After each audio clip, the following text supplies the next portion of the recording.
The member from Kenora-Rainy River. Thank you. Whether it's jobs, the cost of living, or what Northerners do in their spare time, it's clear that governments are always trying to tell Northerners what to do and how to do it. It's very paternalistic. And I think today it's clear for the people in the Northwest, if they were ever unsure, that the Liberals just don't care about us in the North. I'll be honest when I say that I was extremely offended by the comments made by the member from Guelph.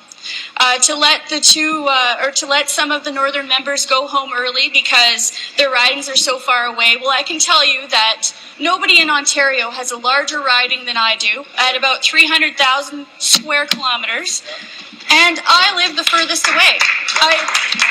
And I'm here doing work.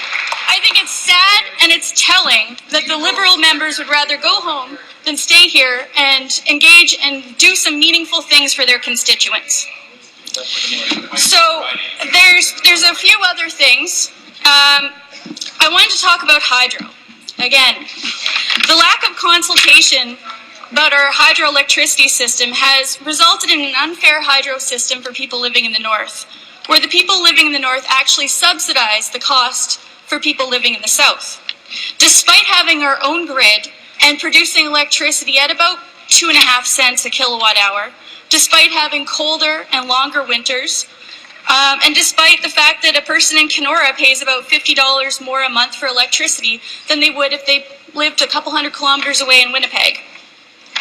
And despite the fact that a large industrial operation in Ontario in the Northwest pays about $1.1 million more a month for electricity than would a company, and this is about twice as much as a company would pay if they were operating in Manitoba or Quebec. And we wonder what's happened to our mills and our forest industry.